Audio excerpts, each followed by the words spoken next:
All right, gang. Welcome back to, again, Courtesy Talk. Again, I'm the best Uber driver in the Twin Cities. Definitely is. And I'm with Diogene. And again, this is another episode of Let's Talk About Race.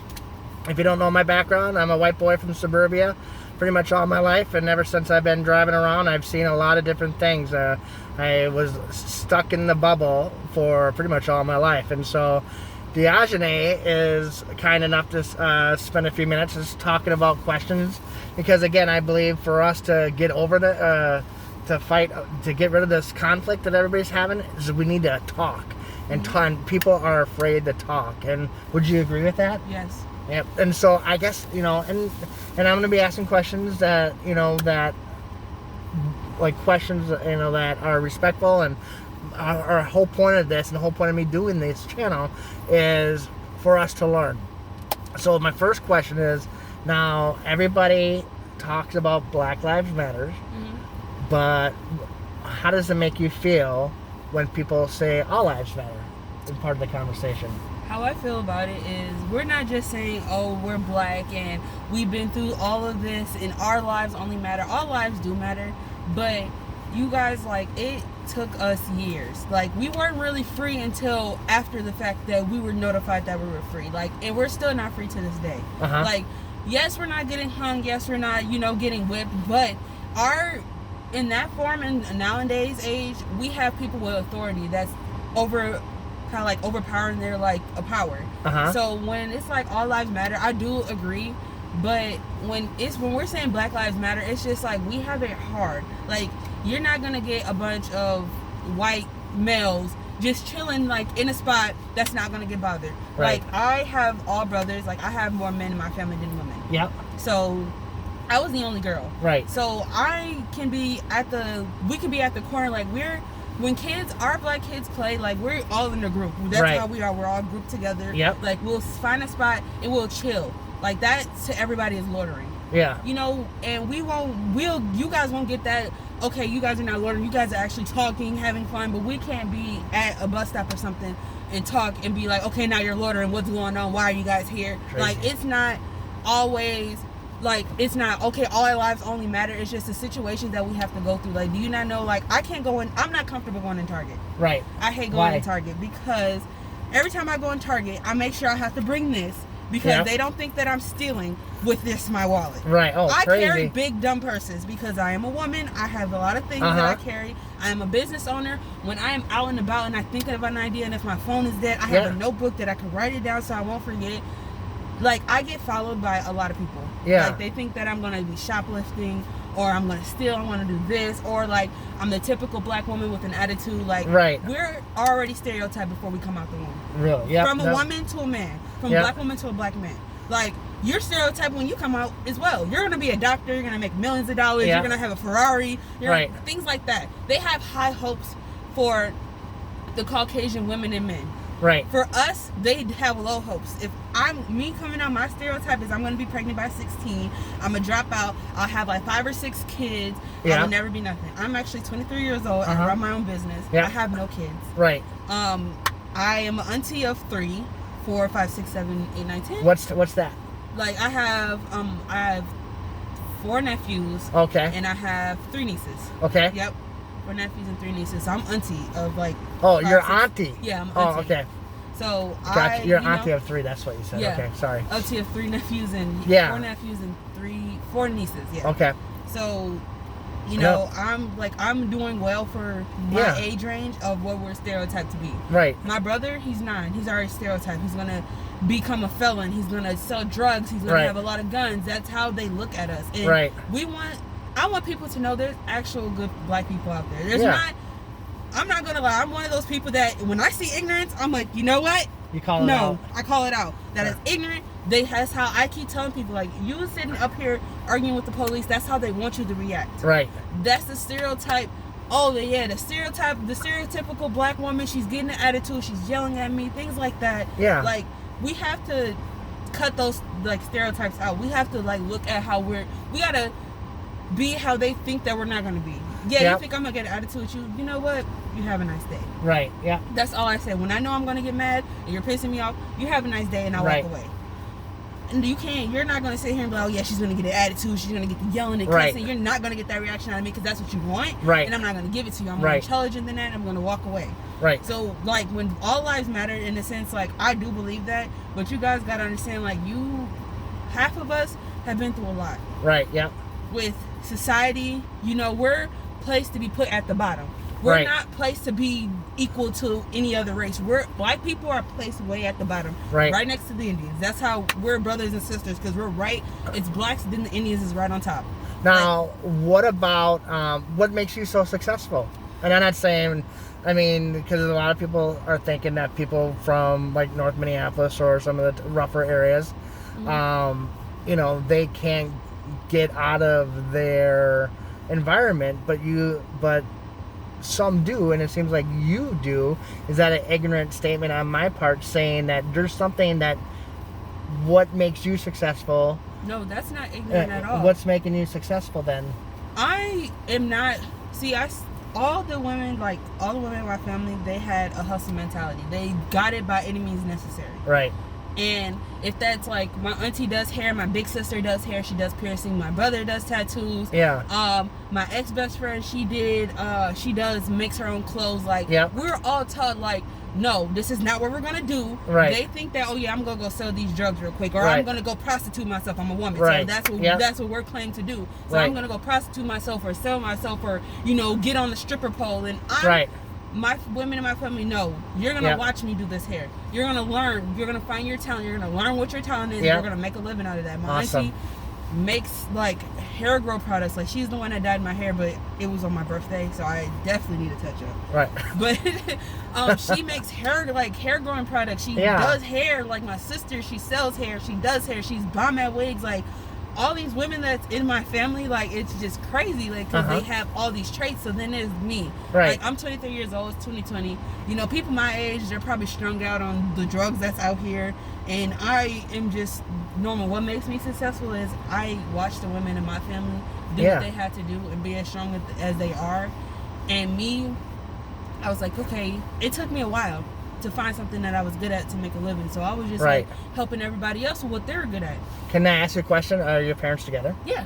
And so do you think father, because they say Black Lives Matters, but also Black fathers matter, does that play a huge role in where kids are struggling? And so the dads need to be in their life, because it takes a village to raise a family. If your mom got to be the whole village, she's going to get worn out. Right. And it's going to be key things that she might miss. I'm not a parent, so I can't really speak on that. Right. Like, when it comes to parenting, but Black dads do matter, because my dad pushed me.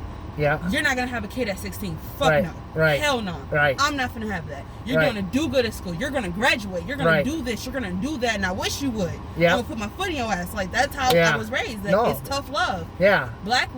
That's another thing. You guys think, like, when there's a kid out there being bad and they get popped by their mom, that's a discipline. Right. We're not just, we're beating on our kids. Like, it's discipline. Yeah. Because that discipline is going to take us a long way. Right. Yep. So, back to what, like, I was saying, how I became successful, like, really was my dad pushed me. Yeah. You're not finna do this, you're not finna do that. Like, once he heard me launch my own business, he knew I had it in me. Good. I wanted to be a vet tech, but I put it on pause because I don't know. I still love animals. Maybe I still want to do it. Yeah. But I found joy in, like, something that I love. Like, I love eyelashes. I can't. Yeah. It's like me brushing my teeth every day. I have to have these on every day. That's it. No, that's awesome. So I made something out of a living, and I just put my all into it. Like, I put my everything, like, all my time, waking up at 5 o'clock in the morning, 8 o'clock in the morning, putting business plans together. And I also make eyelashes, so I make eyelashes on a regular too. So it's just a lot. And then I love another question is, for me, I truly believe that we need, and there's not another, because for us to come together, whether you vote for Trump or vote for Biden, I don't think the Black community is going to be happy with either one of them. Mm-hmm. I truly believe that what's lacking right now is, and for us to come together, and when there needs to be a uniter, and we need another Martin Luther King during this time. Yeah, we do. And I don't think we have one, unless I don't know of one.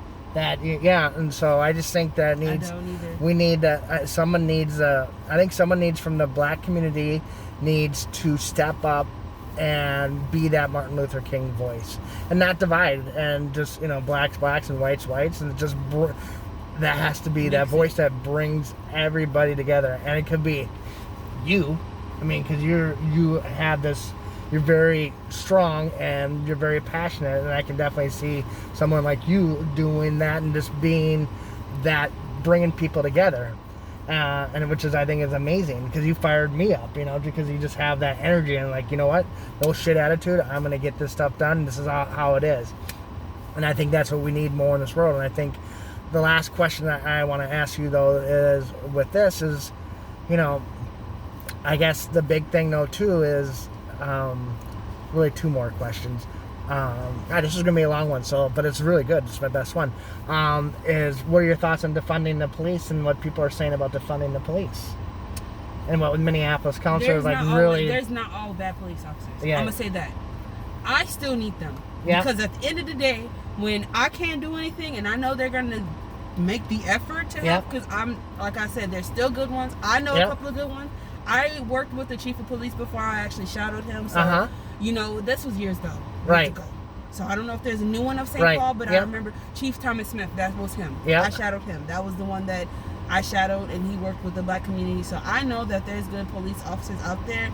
We just need to get rid of the fuck ones. Yeah. Excuse my language, but we need to get rid of those bad ones, because those bad ones are giving you guys, the good ones, a bad reputation. Right. If you know that you're on the field with a bad cop, do you want to get a bad reputation because of him? Or you want to do good and get this asshole off the team? Yep, agree. Think about that. Yep. And then the last question is this. I don't know why. I think you are a conservative. I'm not going to ask what you are, but there's black conservatives out there that are trying to change the ways a little bit. That's been happening, that really hasn't worked for the black community for the last 50 years. And I also think I mentioned that we need a new Martin Luther King, but what about people blacks that are becoming conservative and not having a liberal mindset and becoming and trying to a new way to bring the black community together, to strengthen the black community even more, to help them overall. Do you agree with that or disagree? I do, because we all do need to come together. I've been saying this for the longest, and it's just we have the ignorant ones that don't want to. Right. And we can't do anything about it. Right. It's ignorance in every color, every race. It does not matter. Yeah. It just makes me sick when my own people know we're already stereotyped. Right. That they act the way they act. And it's like, y'all, we just need to come together, show them like we have love too, even though our love is tough love, but we love too. We bleed just like you guys bleed. We're not some alien on this earth. Right. Like, we are people as well. And if y'all want all this respect that you guys are demanding, let's make a change. How about let's come together instead of us females? Oh my God, look at you! You think you're so beautiful. Any black woman, any woman, period. If I see you're beautiful, keep your head up. You're a queen. Keep your crown on. Yeah. Period. Any man, you're a king. I love you. We need more of you. Like this, we just all have to come together. If we all come together, I guarantee, when they look at us, instead of wanting to burn everything, you're burning your own businesses down. Right. First off. Second off, you're burning your neighborhood down. Now, what the hell do you have? Right. Like, I grew up on the east side of St. Paul. Like, in St. Paul, yes, the east side, just in my street. My house, actually, my old house that I grew up in, got torn down and was made to the east side garden. Right. Kind of sad, but, like, they messed up so many things. They killed all my childhood friends that I don't even know what to do. Like, there's, like, nobody left. Oh. Like, back then there was fights. They fought and took care of it, and they just never talked again. Right. Now you guys want to shoot each other, do this. Back then we used to fight. If there was no fighting, we left it alone. There was squash. Everybody still loved each other. We came together. Yeah. Everybody came together. I had so many friends. Now those friends turn into enemies or they're dead. And it's just like, what's going on? Right, like it's just something like a dark cloud came over Minnesota, and it's like it's still here, partially cloudy. Right. And I just want sun, peace. All good vibes. Like, if we all come together, and it just don't have to be us black people. Right. It don't. No, right. We can mix it. Like, Yep. everyone come together. Like, Exactly have right. fun. Like, we Right. all don't have to be whites on this side, blacks on this side, Mexicans and Asians. Yep. No, we all come together because you know why? What get people together is food. Yep. Bring all kinds of food from each culture. Everybody's coming. Like, Yeah, that's everybody's right. coming. That's true. You never know. Like, food brings people together. Yes. If I know I'm going to bring greens, this person's going to bring cornbread, you could bring the salad. Like, Yeah. everybody's going to come together. That's and I awesome. feel like Yeah. if we all have a community barbecue that we Yeah. all can come together, have Yeah. the police force there, and actually have nice officers there, Yeah. unarmed, like, you don't have to come AKs right here and shit. Right. You know, come as your usual attire, your gun on your side, you know, things like that, and talk to us. Yep. Learn about us. Ask us what's the problem. What's the issue with us? Like, you know, things like that. Right. That's what yeah. I'll say. And that's what we need to do. And I'm gonna wrap it up, but I think everybody just has to talk and just get together and not be afraid to ask tough questions. I mean, to one another, and that's how you're gonna learn. That's how we're gonna become more united. And whether you're Republican or Democrat, whether you're black or white, Muslim or Christian, talk. And that's why I'm doing these episodes. Is let's talk about race. Hopefully we can maybe, I know I have a few followers, but maybe this, will open somebody's eyes, and we can, and it's starting to slowly close the gap where everybody starts to love one another. That's my show, and I want to thank you so much, and I want everybody to stay safe and sound out there. Again, I'm the best Uber driver in the Twin Cities, and everybody have a great and fabulous day. Thank you.